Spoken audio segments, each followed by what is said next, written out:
Kuna stage ukifika lazima ufundishwe na kiumbe. Wao ndo huwa wana njia fulani Mungu kawapa, hakuna mwingine. Leo mambo yangu yamenikala vizuri, na wagea watu njia kumuita huyu Abu Maimuna wazi wazi. Hii anakuja huyu bila kujificha. Haji kwa umbile la nyoka sijui wala nini. Anakuja tu kabisa hivi. Tu uweze kustahamili. Ukipiga kelele, ukipiga wangwi au kaogopa, ni mambo haya mawili, ufe au uwe kichaa. Karibu sana mtazamaji wa Manara TV. Leo ni siku nyingine nzuri sana na tumekuja kumtembelea hapa Maalim Sultan Sheikh Sharif. Kubwa zaidi tunapokuja hapa ni kwa ajili ya kupata muendelezo wa yale madarasa ambayo mara kwa mara huwa mnahitaji, na leo kupitia Manara TV tupo na mada nyingine. Kabla sijamtambulisha, naomba kwanza nimsalimie kwa sababu anasema salamu inafungua na kuongeza mengi sana. Ndugu yangu. Naam. Assalamu alaykum. Wa alaykum salaam wa rahmatullahi wa barakatuh. Naam. Vipi hali yako Januari? Nzuri. Hii style ya leo inaitwaje? Ipi? Hapa kuna kitu, kichwani kuna kitu. Hii maana yake nini? Hapa na kichwani na bega kwa pamoja. Wenyewe wakivaa hivi, sio mimi, lakini wenyewe wakivaa hivi huwa wana maana zao, ila mimi nimependa kuvaa hivi. Hao wenye maana zao ni maana gani? Asilimia kubwa mtu akiweka mwaruma hapa au kilemba hapa, maana yake ni mtu wa elimu. Okay. Au hiko anachokizungumza amebobea. Okay. Umeelewa Kwa hiyo wenye dini mbili wameshaelewa. Wameelewa kitu gani? Mimi nimekuelewa wewe. Sasa maneno yako nishaanza kuelewa. Mimi bado ila nimependa leo, nimekaa nimeona nivae mwaruma wangu huu.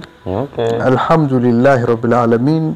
Na umekukaa wewe. Umenipendeza bwana. Mashaallah. Alhamdulillah tabarakallah. Mungu anijalie inshallah, nawe pia kujalie. Naam. Leo bwana nakumbuka eti nimeingia hapa. Nimekutana na ndugu yangu mmoja, ananiambia Januari vipi bwana umeshaoa? Nikamwambia inshallah. Ananiambia hata mwalimu wako anamwambia inshallah tokele kipindi. Wewe. Sasa wewe unasubiri nini Januari? Mimi Mwenyezi Mungu atanifanyia wepesi. Inawezekana yupo hapa ananitazama. Lakini bado anajaribu kuendelea kuangalia kwamba Januari kweli atakuwa na nia ya dhati. Mwenyezi Mungu inawezekana tayari ameshakufanyia wepesi. Lakini wewe ukawa hauko tayari kupokea uwepesi. Mimi tena mwalimu nisipokee uwepesi. Inawezekana hilo. Innamal a'mal binniyat. Kusilihi kwa matendo ni kwa acha ujanja jamani. Kusilihi kwa matendo ni kwa mujibu wa nia. Ukitaka mambo yawe uwe na nia. Okay. Na nia iliyokusudiwa hapa ni jitihada. Ufanye jitihada. Ukifanya jitihada kwa lolote lile unalipata. Ukasema mimi nakaa zangu chumbani tu lakini nataka niwe mwanachuoni mkubwa. Sasa wewe hapana, wewe una akili. Basi nimekuelewa. Sasa ndugu zangu ni ambao mnaniangalia, tusaidiane kwa sababu hili jambo inabidi kweli nifanye haraka nioe. Nimekaa lakini yote kwa yote bwana alhamdulillah. Namshukuru Mwenyezi Mungu na wazima wote. Maendeleo ni mazuri. Naam. Naona mambo yanaenda kabisa. Alhamdulillah. Salamu zako ni nyingi tu. Mungu alhamdulillah bwana anazipokea hizo sana. Kwani wewe hawaku yani Maalim vipi kwa wewe washafika wanne au vipi bado hiyo vipi? Kwa nini mimi Januari? Sinaona comment. Januari muulize shehe kama ameshamaliza wanne. Nikamwambia atawajibu mwenyewe kwenye kipindi. Mimi bado. Ala. Mimi bado sijafunga idadi.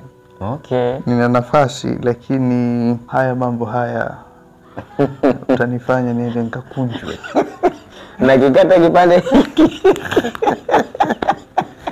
Namba ya Umar ya kitume huko. Anasema dada bwana. Kunjwe kwa wewe shezi. Nafasi ziko 4, huyu bado nani? Naam. Sasa mwalimu, leo kuna topic moja baadhi ya watu pia wanatamani sana kuisikia. Nikaona isiwe case nije nilete kwako. Tushazungumzia majini mara kadhaa, lakini leo kuna watu wanatamani kuwajua kwa undani zaidi majini wacha Mungu.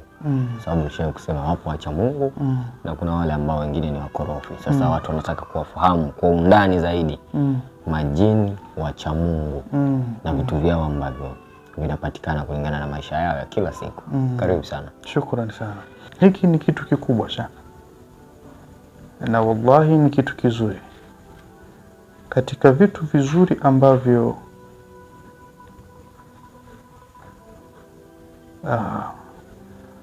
leo umevizungumza, basi na hiki. Kwa nini? Kwa sababu Mwenyezi Mungu Subhanahu wa Ta'ala ametuumba sisi viumbe wake wote kwa ujumla, lakini kwa upande wa binadamu na majini, Mwenyezi Mungu kuna vitu ametupa ambavyo hakuwapa viumbe wengine wote, na hiyo ndiyo sababu hata ya kuumbwa kwa pepo na moto. Lau kama si binadamu kusinge kuweko pepo,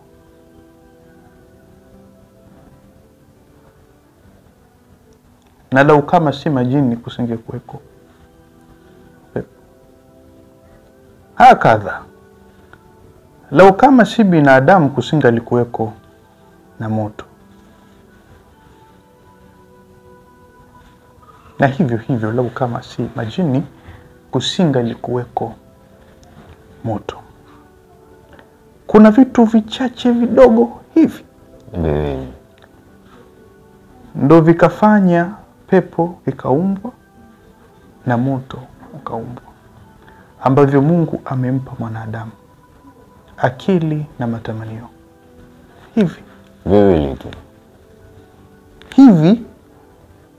hivi. Ukitizama kwa jicho la ndani, ndio sababu ya kuumbwa kwa moto.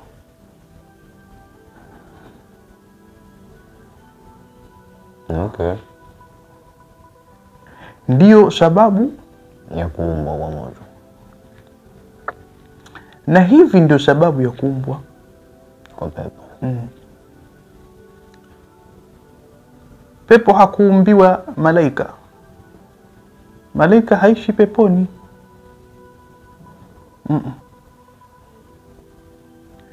Mbinguni na peponi ni sehemu mbili tofauti kabisa.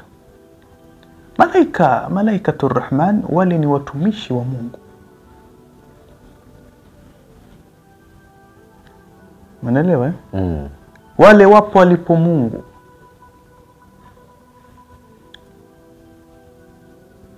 Na utaona sasa hapo Mungu yupo kila sehemu.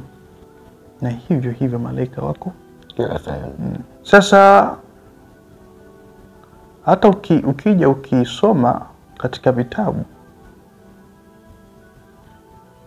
utakuja kuona pepo zina majina. Kuna pepo pale langoni kumeandikwa Januari. Yaani hiyo ni ya Januari, sio ya Umar. Okay. Kule tukinadiwa sa Januari, alhamdulillah bwana, umefanikiwa kupita kwenye sirata, nenda peponi. Unaingia kwenye pepo yako, imeandikwa Januari. Hiyo Mungu aliumba kwa ajili yako ya Januari. Iko hivyo.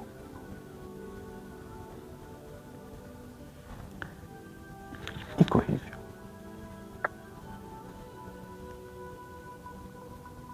Okay. Kwa Mwenyezi Mungu hivi ametuumbia sisi tustareheke navyo. Wale marulaini wanawake wa peponi ni kwa ajili yako. Ukisikia kuna bustani kule nzuri, mito ya maziwa, mito ya tembo, kuna tembo kule isiyolewesha, yupo kule. Kuna pombe ulewi kule.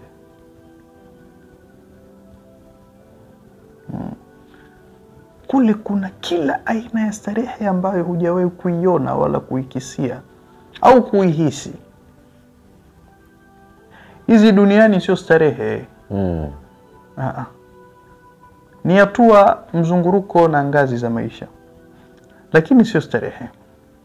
Kuna watu wapo katika hayo maisha ambayo sisi tunahisi ni starehe na wanadia. Wewe unaenda kulala katika hoteli ya nyota 5, unajiachia, lakini mwenye hiyo hoteli anaumiza kichwa na deni, anadaiwa. Starehe iko wapi hapo? Wewe mwenyewe pia uende ukitoka huko unawaza madeni. Starehe iko wapi hapo? Yaani huku duniani tulivyo ni hisia. Wewe mwenyewe tu kujikadiria.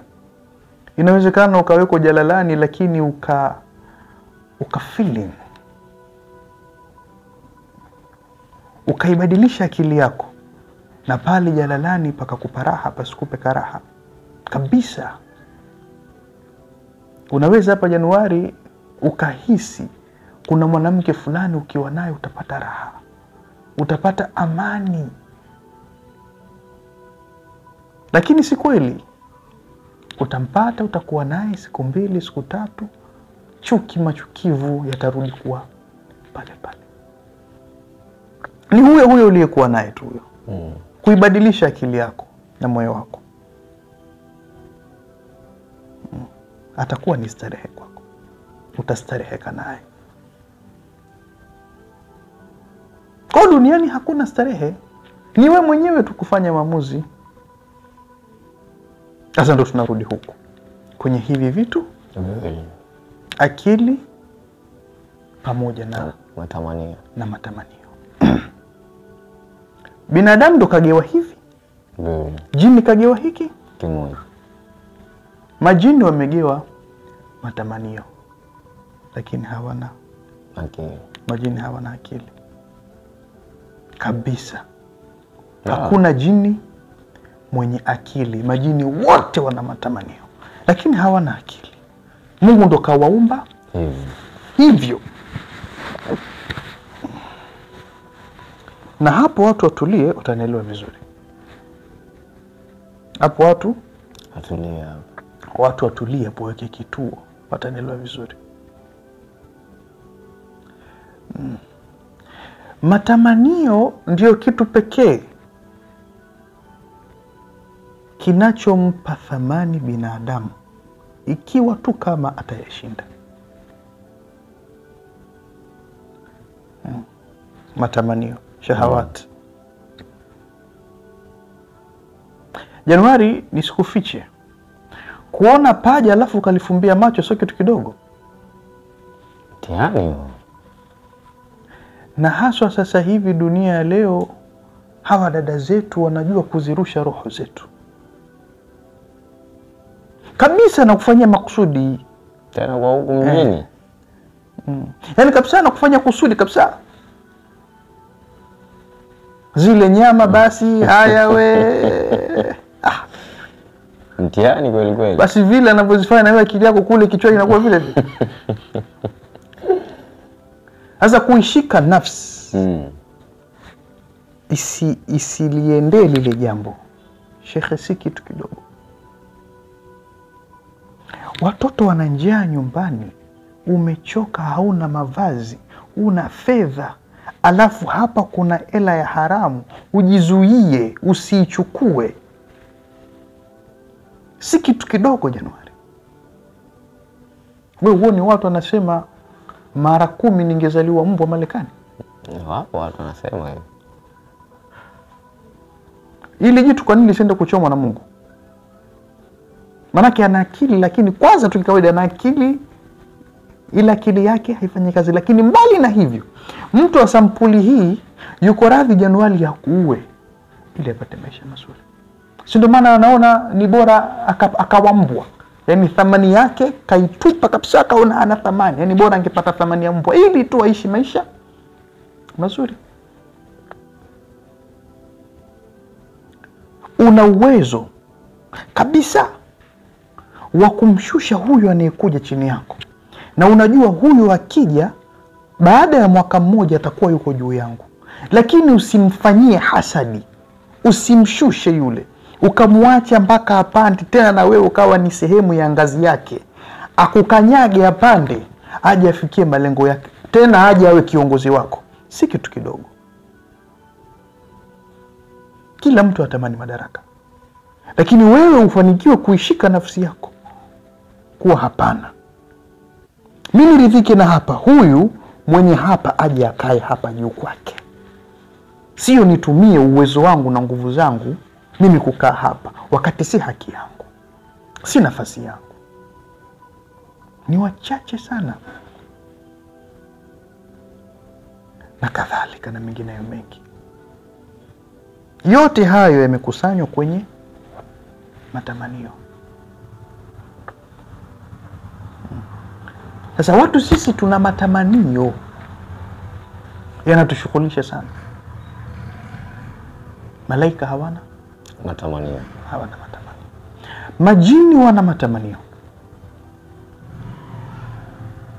Na ndio maana mmoja katika interview zetu tuliwahi kuzitoa huko nyuma tukasema hata mtu anapofanya ibada,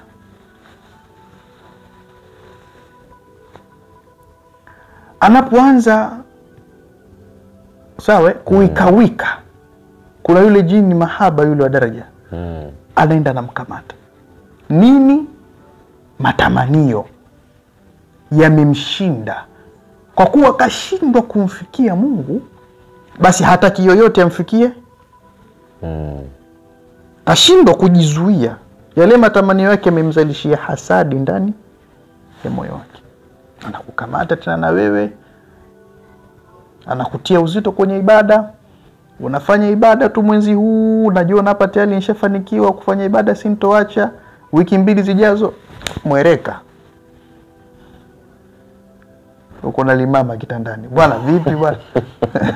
Kimekukusanya nini? Yako haya Januari. Naam. Yako haya. Yapo haya shekhe, na yanawafika wengi. Yanatufika wengi. Mtu kabisa na mwendo mzuri katika ibada, mashallah, miezi 2, miezi 3. Tena yeye mwenyewe anajiaminisha kuwa mimi hapa nilipofika. Hapa alhamdulillah. Bwana hana muda huyo. Huyo hala hana muda. Kichwa chini miguu juu. Chali. Nani? Ni huyu jini mahaba wa daraja. Kabisa. Majini wanatamani. Sasa vile hata kwa wanawake, majini wanatamani wanawake kibinadamu. Okay. Na kadhalika. Sasa hivyo ndivyo Mungu alivyotuumba sisi viumbe wake. Sawa? Sasa katika upande wa majini huku, hawa wenzetu Mwenyezi Mungu hakuwapa akili ya upambanuzi, ila Mungu amewagea uwezo wa kuyafanya mambo kwa weledi mkubwa wa hali ya juu. Jini ukimgea jambo alifanya, litanyooshwa kweli kweli. Ndio maana hata ule msikiti ule Masjid al-Aqsa ule wa Palestina, sawa, ule msikiti unavyodhani wewe, Nabii Suleiman bin Daudi alayhi masalam kwa jeshi la watu alilokuwa nalo alikishindwa kuwatumia watu pale wakaumaliza ule msikiti. Ule msikiti ulijengwa kwa weredi na majini. Na ule msikiti pale kuna msikiti hii. Na ule msikiti haukujengwa siku moja. Ule msikiti ulijengwa mwaka mzima. Mwendo wa mwaka ulijengwa ule msikiti. Na zaidi. Sasa aliwachukua majini kwa sababu majini wanafanya kazi au jambo kwa weredi mkubwa, na Mungu amewagea uwezo mkubwa sana. Hiyo ndivyo Mungu alivyowaumba. Hivyo wao ndo wako hivyo, wamegewa huo uwezo. Ukimkuta jini ana elimu fulani, shekhe, hakuna ni mzidi. Hakuna. Kama ukampata jini ana elimu ya science, akakufundisha science, Na ikumbukwe kuwa wale hawasomi, ule ni uwezo wanapewa hapo. Sisi tunafanyaje? Tunasoma. Mbali na kuwa Mwenyezi Mungu anaweza akatugia uwezo, lakini mengi ili tuyajue tufanyeje? Tusome. Wale hawasomi. Sasa kule kugewa kwa uwezo na wenzi wao waliowazidi, kwao ndo wanasema ni elimu, lakini sio kusoma hivi.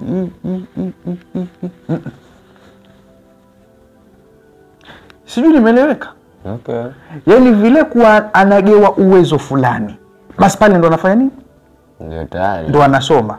Lakini si kama kule kusoma kwetu sisi, ukae usome sijui physics kimeenda kimerudi, hiki kimeshuka kikapanda na kadhalika, au ikala hii sijui nini. Wale hawasomi hivyo. Wale mtu anagewa uwezo. Asa angalia anavyotendea kazi kwa uwezo alipe. Ajabu kweli kweli. Si kawaida, Sheikh. Asa ukampata jini mathali anayejua science. Sasa yeye ndo akufundishe wewe. Hakuna atakaye kufika kwa science. Akipitia huku, aisa akapita njia hii, akakuelezea kwa namna hii, akaja kwa namna hii ya huku. Mwisho ni akisha kufundisha na yeye anakupa ule uwezo. Na we automatically unakuwa una uwezo wa kuzalisha elimu ya sayansi. Yaani sehemu katika sayansi na we ukaleta elimu yako. Sikia bwana yule mbobezi, mwanachuoni, mwanzilishi, jini anakuwa anamgea uwezo fulani katika kichwa. Anaweza kaunda kitu na kikawa sio akili yake, ni uwezo kagewa. Ndio nzuri Okay. Inakuwa hivyo. Kwa hata katika upande sijui wa elimu hata za tiba, tuguse na hapo kidogo. Kuna majini wana uwezo huo na kuna majini hawana uwezo huo kabisa. Kuna jini hajui tiba wala miti haijui kabisa kabisa, ajabobea huko, ana uwezo wake mwingine kabisa. Januari kuna majini hata dini hawajishughulishi nayo. Hawana dini, hawana lolote, wala si wabaya wala si wema, wenyewe wako tu na habari zao na maisha yao tu na mbio zao tu, hawataki mazoea. Wako hao. Okay. Si kama watu ambao tunapofikiria majini wote waganga. Mtu kisikia na jini huyo ni mganga. Si kweli. Unaweza ukamkuta mtu na maarifa makubwa, ukajiuliza huyu vipi? Kumbe sio akili yake, na wengine pia hata hawajijui. Ni jini tu kamtunuku akampa ule uwezo. Shehe utafukuzia hapa nyuma, humkamati. Hata kwenye kuongea hivi. Kuna mtu jini anampa tu uwezo. Shekhe huyu muongee mtakavyoongea, akiongea yeye kamaliza.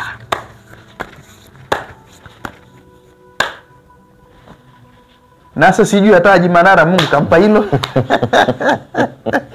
Wenda, ule bwana ukone kuongea. Na tayari kweli kweli. Sijui belelo bwana. Simba wanalijua. Namna kama hiyo. Sasa kuna watu Mungu amejalia kutoka kwa hawa viumbe huwa wanawagea uwezo. Hata wa nguvu, wa ngumi. Ndio maana kule Tanga kuna ile miuku itabundugo. Sijui muku gani? Muku. Sema mshosheska muku. Isikia hiyo. Ule uwezo unagewa wa yule jini, unakuwa una nguvu. Lakini ni uwezo ule. Sasa ili tuweze kuwapata au kulipata darasa la kuwazungumzia majini ya Mungu, ilibidi kwanza lazima tungeanzia huku. Okay. Alafu tuende mpaka tufikie hapo. Kuna engo ya mwisho ili tuingie sasa kwenye upande huo. Sasa haya makundi haya na namna hivi majini walivyo. Kuna majini ambao uwezo wao hivyo ulivyo upo katika ibada. Wamebobea huko, Mungu kawajalia uwezo wa kuwa na elimu za kumuabudu, za kumfikia yeye Mwenyezi Mungu.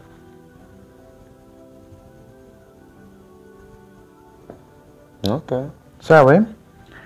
Ambao mimi kwa haraka haraka ambao ni ruksa kuwataja 5. Wa kwanza anaitwa Abu Maimuna.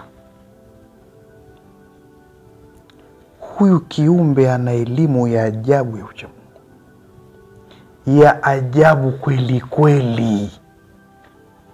Ukabahatika akawa mwalimu wako huyu, akakufundisha njia, mapito wa ajabu, hatari kweli. Kuna Abu Maliki. Wote kina Abu. Wote majina yao, majina ya Mungu yanaanza na Abu. Sawa? Kuna Abu Jabal. Kuna Abu Burhan. Kuna mmoja watu wanatamani hapa ni mseme. Yaani kuna watu kabisa wametegea sikio nitamtaja. Mimi simtaji huyo, namruka, nenda kwa mwingine. Kuna Abu Rayyan. Okay. Kwa 5. Ila Abu Maimuna huyo ndio kibuka yao. Kuna hawa ni majini wenye elimu ya uchamungu. Okay. Lakini kuna mkubwa wao katika hiyo elimu sasa ya uchamungu. Huyo simtaji. Yuko sasa ndo mfalme. Okay. Yuko mfalme. Unaanza na Abu atamalizia. Yuko mfalme huyo. Mzuri, hakuna tena. Mungu kampa sura nzuri kweli kweli. Wa kike? Wa kiume. Okay. Lakini Mungu kamjalia ni mzuri. Ukiangalia ule uzuri wake, macho yako yanaona raha. Sio kupata raha ya macho. Huyo jina lake lipo, lakini siwezi kulisema. Hairuhusiwi. Siwezi kusema hilo. Hausa ni mambo ya kisiri hayo tena huko. Huko nikiendelea huko nitachupa mipaka. Sasa hivi hapa nitabinduliwa juu chini chini juu, Januari kule, kameramani kule. Tunacheka lakini ni halisia yake, ni kweli kabisa. Okay. Haya mambo huwa yana mipaka mizani kuyazungumza. Lakini hawa pia niliwasema mimi ni marafiki zangu. Okay. Hawa nizingui. Umeelewa vizuri? Hawa kwanza ni watu wa furaha, mashallah tabarakallah. Mbali na ilmu lakini watu wa furaha. Ni viumbe Mwenyezi Mungu amewajalia hivyo. Hawana khiana. Mimi naona hata watu ambao waliokuwa karibu yangu, na haya watu ambao wanakuwa karibu na watu fulani kama hivyo, huaga wanapata manufaa na hao viumbe, lakini kwanza huaga ni bila ya wao kujijua. Anapata tu, kwanza huaga zinakuja kama akili tu, fikra. Sasa hawa ndio majini wacha Mungu. Kwa hawa 5 nimewasema watu wajue. Sasa watu wanapenda kutumia sana akili zao. Kwa ni binadamu tumejua akili, basi mtu atataka aende akakae, aanze kupiga sakti zake, aende akamsachi huyu Abu Rayyan.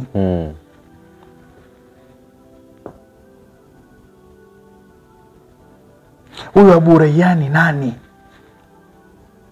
Watu waenda kukaa huko wanapiga sakti zao Abu Rayyan, waenda kumtafuta Abu Rayyan. Kwanza hata mimi Sheikh, watu wananitafuta kweli. Abu Rayyan yupo ndani yako. Sheikh, watu wanaangalia, tunaona huyu jamaa nani? Ni mcha Mungu. ana elimu ya majini, na kwanza majini wenyewe anawajua kweli. Watu wanaangalia huko kwenye mambo yao. Okay. Tunaona, tuambie tunajua. Wewe mniangalia. Watu mpaka wanakaa kabisa kikao. Nani? Kuangalia yule nani? Hatusemi fahari, lakini pia ni sawa, ni muhimu watu kujuana. Kwa angalia utakachokutana nacho utajua mwenyewe. Vipi kuhusu maisha yao sasa? Sasa tuende katika mada yenyewe husika. Hawa viumbe hawa wacha Mungu wana namna kwanza. Na kwa nini tunawazungumzia? Au kwa nini umeniuliza na nimekubali mimi kuwazungumzia? Kwa nini nawazungumzia? Kwa sababu kuna vitu vingi sana vinaendelea leo. Hata nimeona ni sawa kulizungumzia. Na hata kwa watu pia vile vile ni muhimu kuweza kuyajua. Nimesema kuna vitu vingi vinaendelea leo. Kuna watu wana elimu kama hivyo, lakini elimu zao nyingi sana zinatokana na viumbe, ila hawadhihirishi hilo, wanalificha hilo, wakaonekanika wana uwezo wao wa kawaida, kumbe sio kweli na kadhalika. Lakini ni muhimu kwa sababu hawa wana miongozo ya mtu kufika kwa Mungu kwa urahisi zaidi. Tena ukapata uwezo mwingine wa ajabu. Tutakuja kuandaa darasa fulani hivi Januari, tutakuja kuzungumzia mambo kadhaa ya daraja hizi za ucha Mungu kwa upande wa binadamu na majini. Kuna mambo tutazungumzia hapa. Leo lengo si hilo. Tutazungumzia hapa. Sasa hawa mtu ukiwa nao itakuwa ni rahisi sana wewe kufika malengo yako ya kumfikia Mwenyezi Mungu. Na ili uwe nao kwanza,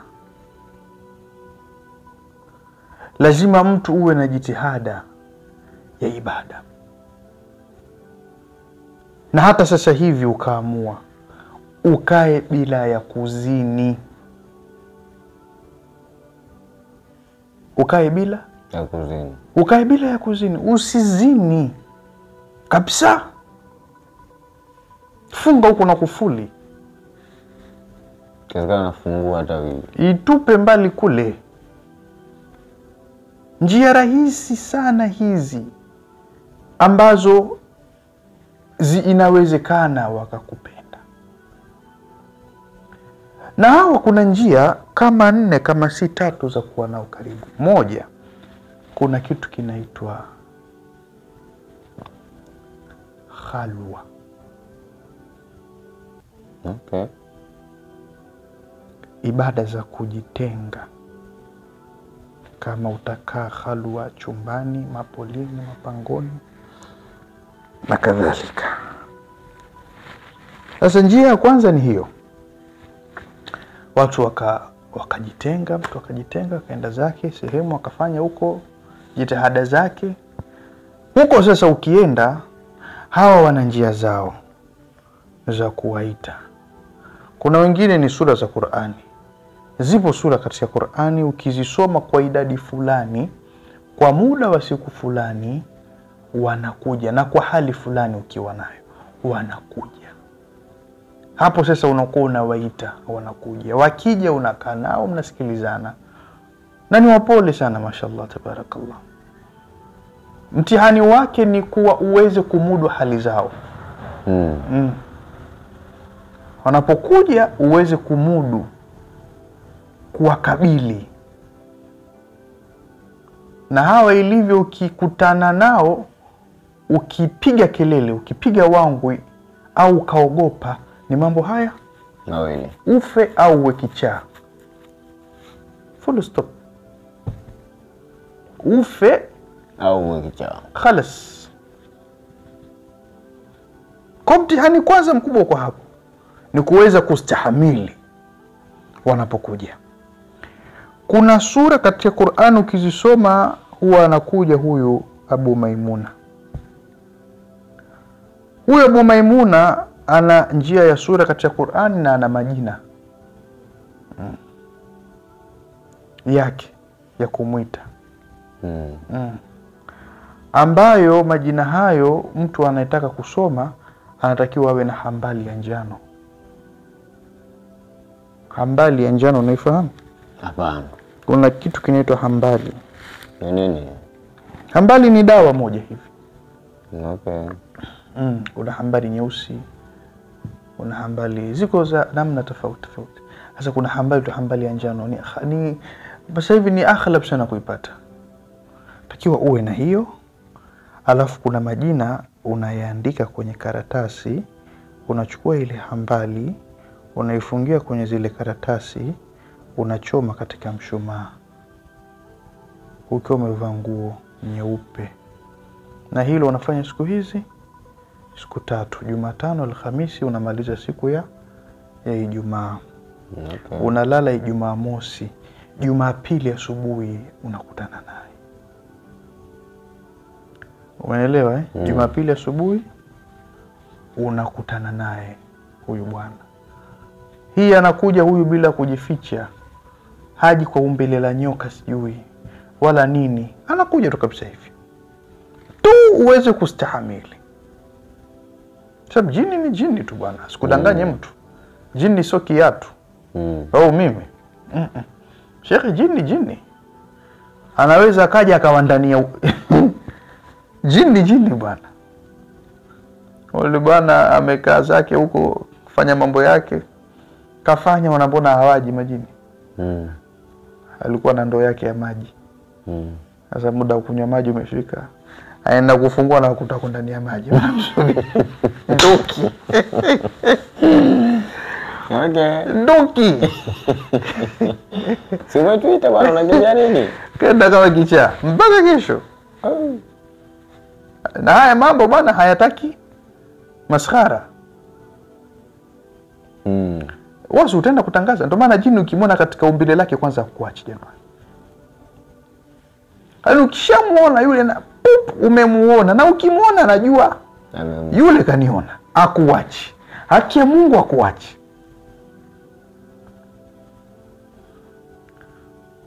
Okay. Yaani hakuachi. Lazima tu utamueleza wewe kwa nini umemwona. Na jini nataka hilo kwanza ajue kwa nini umemwona. Wewe nani? Maana sio rahisi. Una nini wewe? Ala, kumbe ni ushakuna kwako. Subiri. Anakunyosha. Lakini anapokuchunguza wewe wala hujui.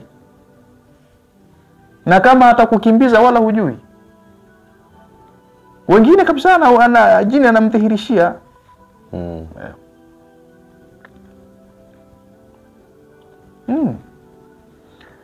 Sasa huyu Abu Maimuna uitwaji wake huaga ni huo. Sasa anapokuja huyu, wewe unakaa naye chini. Na hawa ikumbukwe, wao ni ibada tu, mambo ya kiilmu tu. Utakapomwita huyu unamuitia hayo.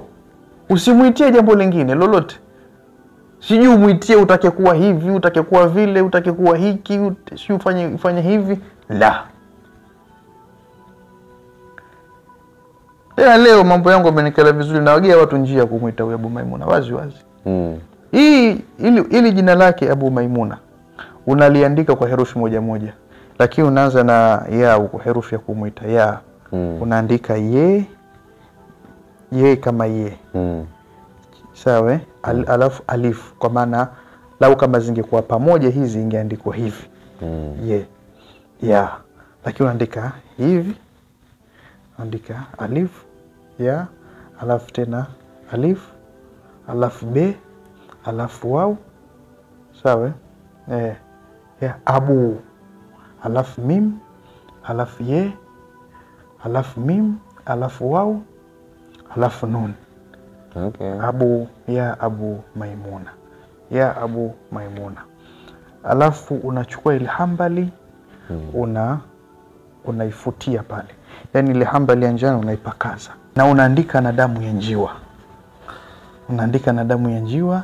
Siku ya Jumatano unalisema hilo jina mara 770 huko unachoma, ya Abu Maimuna, ya Abu Maimuna, ya Abu Maimuna.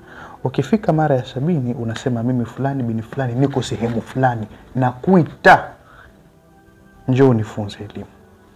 Sawa? Unasema hayo maneno siku 3 tu. Siku ya 3 huyu mwanaume anakuja. Sasa huyu anapokuja anakugia taratibu zake za kukufunza masala ya kiibada. Na hapo sasa ndo utakuja kupata njia nyingi sana za kiibada. Na njia nyingi zipo kwa hawa mabwana. Asilimia kubwa hata mtu unapofanya ibada kuna sehemu ukifika lazima ufundishwe na jini. Okay. Yani hata watu wa kawaida kuna stage ukifika lazima ufundishwe na kiumbe. Wao ndo huwa wana njia fulani Mungu kawapa, hakuna mwingine aliowapa. Uvuke sasa hapo uende juu yao. Na wao ndo wameishia hapo tu, linki yao ni hiyo. Huko sasa unakutana na binadamu wenzio. Miamba sasa huko. Unakutana nao wengine. Huko wanakuendeleza. Baada hapo sasa ni wewe tu na hao mpaka utakapojaliwa na Mungu atakapokujalia huko. Kwa hao wenyewe wana njia zao. Wana mafunzo yao juu yako ya kiibada. Januari. Hili swali umeniuliza ni swali kubwa sana. Ambalo lina maelezo mengi mno. Lakini kwa ufupi mimi nitaomba leo tuweke nukta hapa. Okay. Kwa huyu Abu Maimuna. Nitaomba tena insha Allah na kugia ruksa urudi. Mungu akiniwafikishia kheri tuje kuwachambua hawa tu, kwa kuwa utangulizi tayari nishautoa. Sasa utakapokuja tutakuja kuanzia hapa kwenye kuelezea hawa na elimu zao moja kwa moja. Alhamdulillah rabbil alamin. Kwa mimi leo naomba tuishie hapa. Mimi niseme tu Mwenyezi Mungu akujalie kila la kheri na baraka. Naam. Mwenyezi Mungu atujalie kheri na baraka, tusamehe madhambi yetu. Amin. Na atujalie ilmu za kweli, ilmu za hakika. Amin. Tunahitaji Mwenyezi Mungu atujalie hilo. Amin. Tusamehe madhambi yetu. Hadha, assalamu alaikum wa rahmatullahi ta'ala wa barakatuh, wa afwa minkum wa minkum.